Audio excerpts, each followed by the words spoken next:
Nandito na tayo mga parts sa may drop-off ng second booking natin. Ang problema natin yung contact nung drop-off natin hindi sumasagot. Nag-ring siya ng isang beses tapos mamamatay na yung cellphone niya. Hindi natin alam kung bakit. Tinext natin, hindi rin sumasagot. Ang problema natin yung address niya mali. Mamamatay yung cellphone nyo, isang ring lang, tapos mamamatay na siya. Ano yun? Pero hindi nag-ring sa inyo, sir. Ayun mga parts, nagbigay sir ng 100 na tip. May pang merienda tayo. Bale naka-4 na booking kami sa maghapon at ang kinita namin ay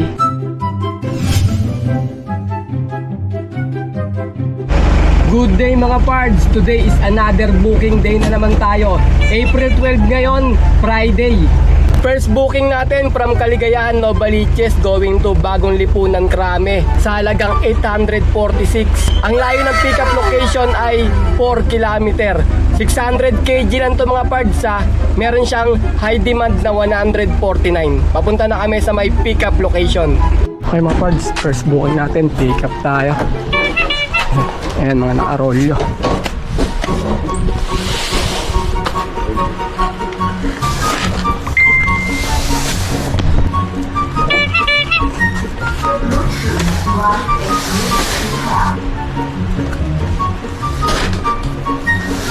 Ayun lang po sir, 4 na piraso.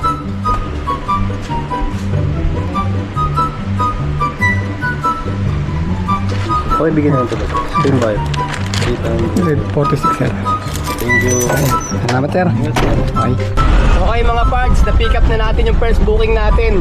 Ang layo ng drop-off location ay 17 km. Alright, let's go! Ito mga parts, marami nagtatanong nito.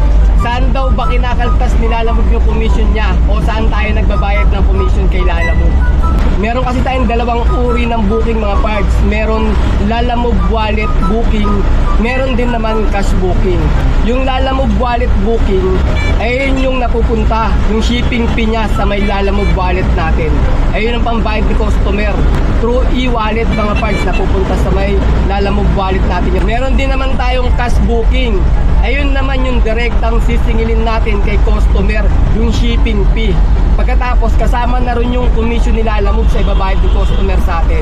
Pagkatapos mga parts, yung commission naman ni Lalamove ay kukunin niya sa Lalamove wallet natin. Doon kinukuha ni Lalamove yung commission niya mga parts sa ating Lalamove wallet. Kailangan yung Lalamove wallet natin mga parts may top up yun. Magka-top up tayo doon mula sa may GCash para makakuha tayo ng mga cash booking. Pag walang laman yun mga parts, hindi tayo makakuha ng cash booking o tanging Lalamove wallet booking lang ang makukuha natin.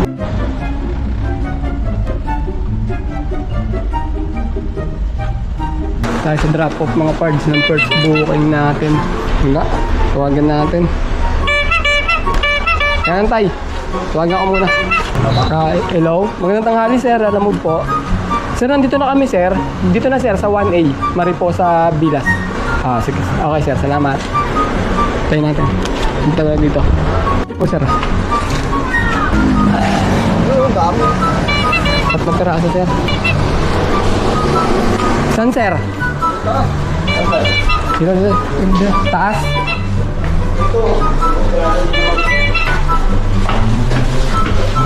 Okay. Yun, dito pala nagagawa pala sila.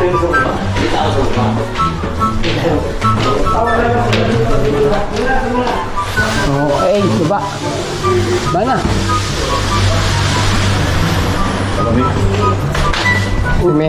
Dahan-dahan lang. Matatapilok pa pa. Kaya ba dalawa? Magaan lang naman eh, no? Isa-isa lang? Isa lang. Mabigat ba? Tas mo ka pasanin ko. Hindi, dalawa na tayo. Sige. Tas mo. Yabang nito ah. Mahirap pa nga dalawa ka.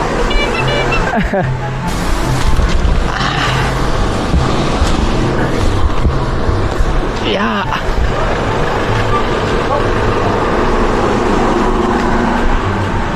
Tiga to. Magaan lang sir. Kaya. Tangan mo kayo mga lang.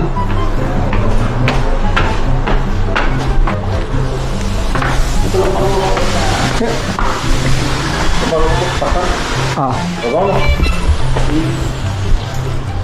Dito mo tapos sa hagdanan, maliit yung hagdanan. Okay, picture ko lang sir ah. Hindi na pa yung pagkasal yan ha. Laging may tulog ng ano eh. Put sir eh. Okay, salamat sir. Second booking natin from San Roque going to North Fairview sa halagang 588. Ang layo ng pickup location ay 1.5 km. Papunta na kami sa may pickup location. Okay, second booking, pickup tayo mga parts. Tayo sa may Isabela Trending. Isabela Aircon and Refrigeration. Ang pyesa ng ano to, aircon. Mga parts ng aircon, pickup na.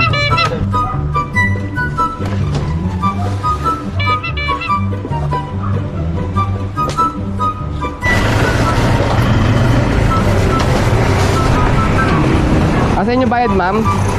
Pag Bye-bye. na kayo, sir, itawagan nyo na lang daw. Yung drop off? Ah, May receipt mo, mister? Nakuha na po ni sir kami. 559. Sir, ito po yan eh, kasi di ko alam yung nakapin. Pero malapit lang daw yun. Malapit itong pin location niya rito. Ito po yung kasi yung address na sinend niya. Kaso ang napipin, ito. UN. Ay, Opo, pero Yuan. ito po yung mismong Address niya. Ay, ito nasa Opo, baba. Apo, yan. Ah, sige. Pinaka ano. Pero tawagan nyo na lang daw po siya. Tanong ko na lang sa kanya. Nandun po daw siya. Okay, sige. Surat tayong bariya. Ma'am, wala bang ano? 59 lang? Ay, okay na to. Kasi salamat, ma'am. Kaya painted, nandun na po sa ano. Ay,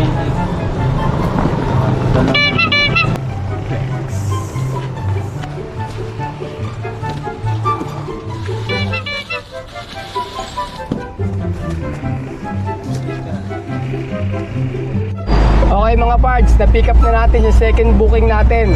Mga aircon accessories. Ang layo ng drop-off location ay 15 km. Alright, let's go! Sabi ng iba mga parts, pag meron ka daw sticker, priority ka ni Lalamove. Pagkatapos, hindi ka na rin daw manilib disorder sa mga booking. Pero may kakilala ako, kahit na may Lalamove sticker siya, ganun pa rin, parang hindi pa rin daw siya priority. Nahihirapan din daw siya kumuha, pagkatapos nalilib disorder din daw siya. Ang kagandahan lang sa may Lalamove sticker ka mga parts, kasi binabayaran ka ni Lalamove through wallet. Pinapadala sa yung pera sa halagang 1,500 pagka may Lalamove sticker ka. Monthly yung mga parts. Parang advertise kasi yun eh, binabayaran din yung pag-advertise ng sasakyan mo. Monthly yun, 1,100, may malatanggap ka na 1,500. Noong bago ako, tinatawagan pa ako ng agent eh, na magpa-Lalamove sticker daw, may malatanggap ako na 1,500 every month. Sa Lalamove wallet mapupunta yun. Sa amin kasi minsan namamasyal kami, ayaw ni tatay ng may Lalamove sticker. Parang di raw maganda tignan pagka namamasyal-masyal ka. Kaya hindi kami nagpapakabit ng Lalamove sticker. Pero okay din mga parts kasi may matatanggap kang 1,500. Income mo rin yun. Kaya maganda rin talaga magpakabit kung panghanap buhay lang din naman talaga yung sakyan nyo. Bakit hindi, di ba?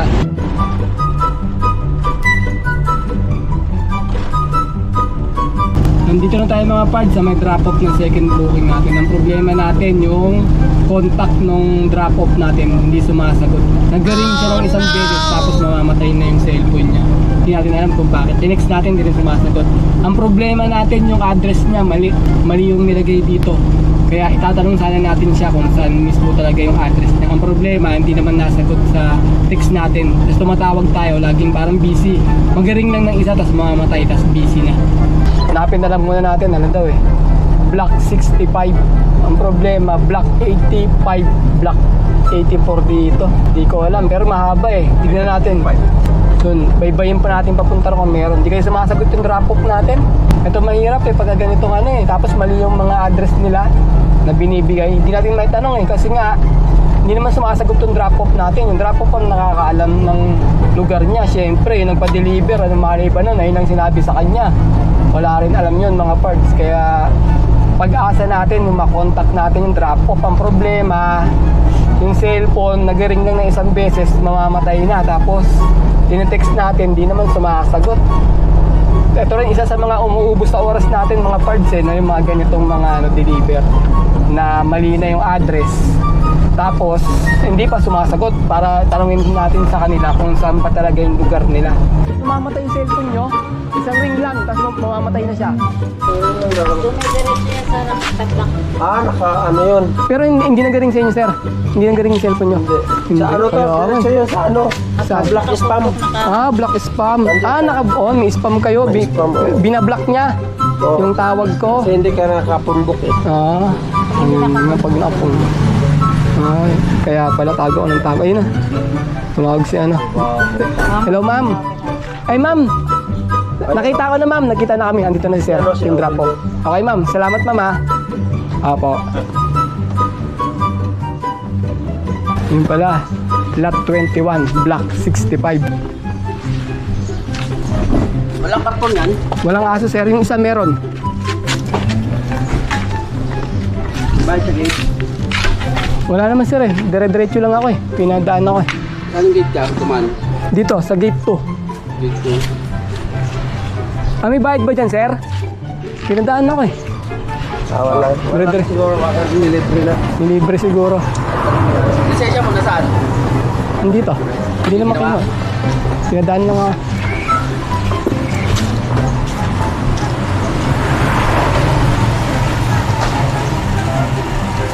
Tingnan mo tayo, ba may aso na naman dyan tayo,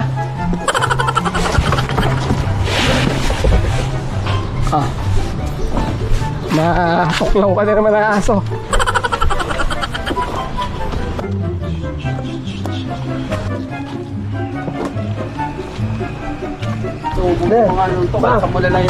Ayun mga pards, nagbigay sir ng 100 na tip.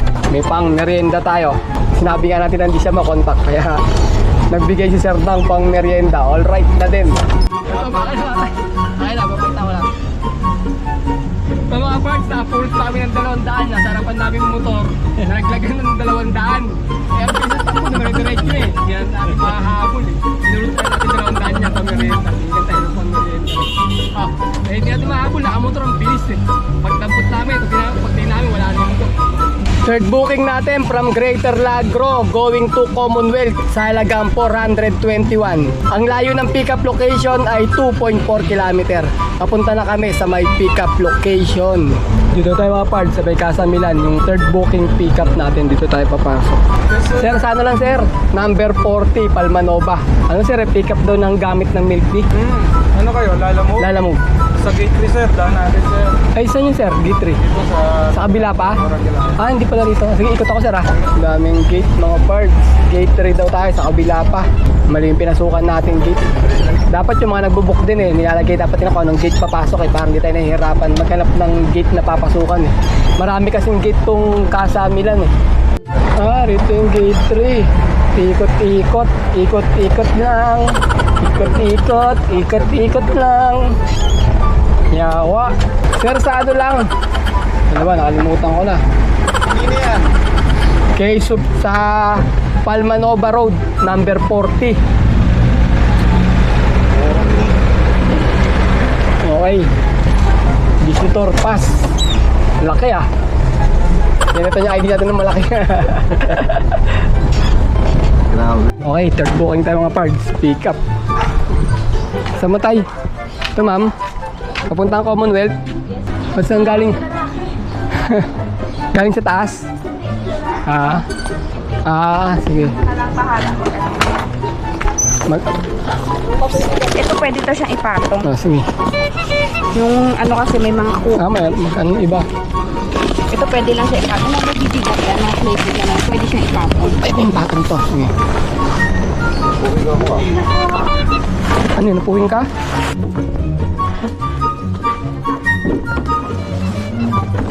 Medyo mabigat ta. Mabigat na nga. Yung mga magagaan, mga patungan na mabigat daw.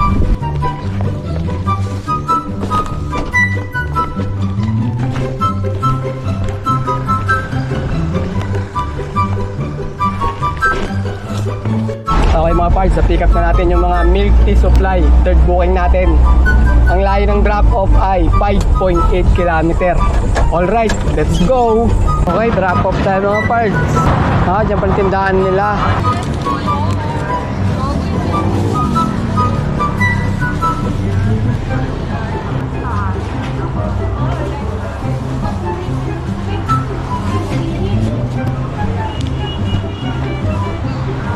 May bayad pala yung ticket daw ma'am, parking.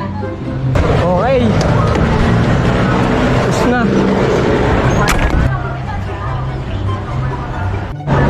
Ang rate yan.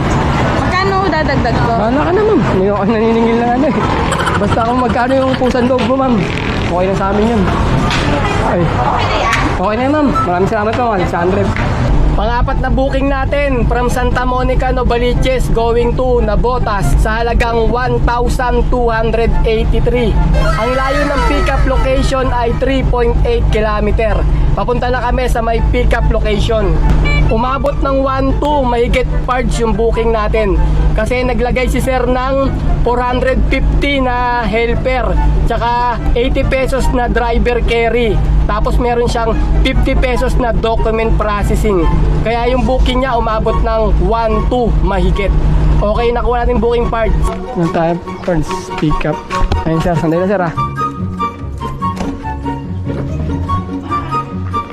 Saan ba sir?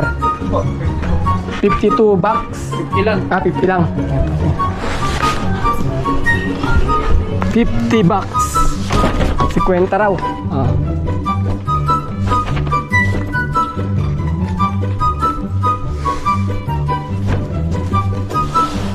Wala nang ano yan, sir? Document? Ano po?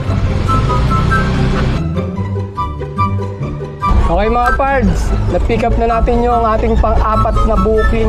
Dadali ng Navotas to. Ang layo ng drop-off location ay 21 km.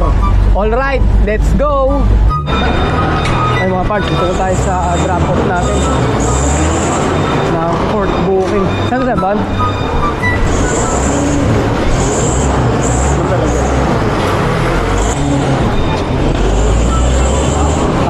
Papalitan natin. Okay, dahil may bayad yung helper mga parts 450 tsaka 80 pesos na driver carry, tayo mag-ano nito, magsasalansan doon sa may container van na yun. Pero ipo 450 naman yan, papalapit doon.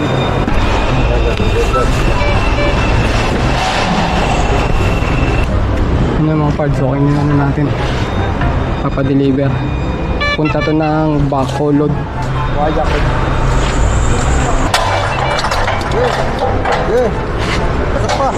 Hindi, papantayin natin. Sabi nga eh, okay na ba yan? Okay na yan. Ha? Okay na yan. Yun sir. Ha, sige. Sa dulo? Sa dulo ba sir? Sa dulo? Pangat.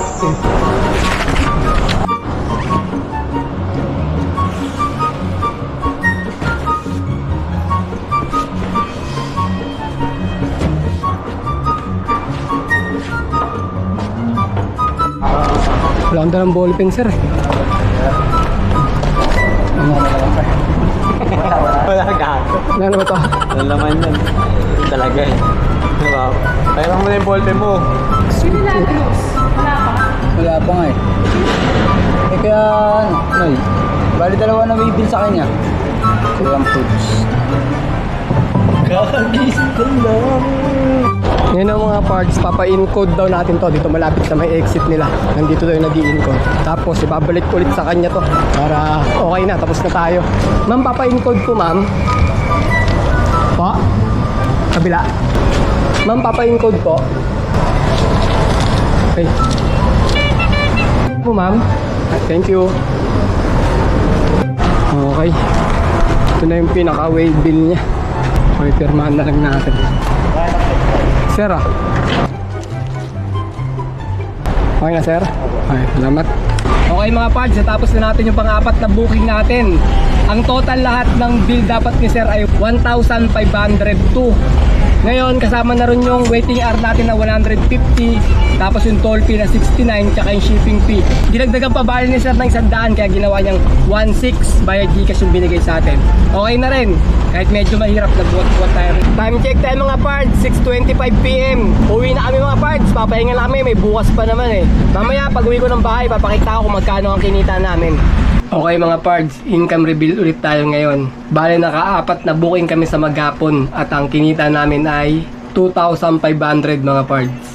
Pagkatapos nakakuha tayo ng magandang tip ngayon mga pards, naka 600 na tip tayo. 2,500 plus 600 equals 3,100 mga parts. Pagkatapos, bawasan naman natin doon ng pangkain na 200 pesos at 900 na pang diesel natin. Bale, 1,1 yun. 3,100 minus 1,1 equals 2,000 mga parts. Ayun ang kinita natin sa araw na to. Naka 2,000 tayo na malinis. Labas na doon yung pangkain, pan diesel, saka yung commission nila, alam mo.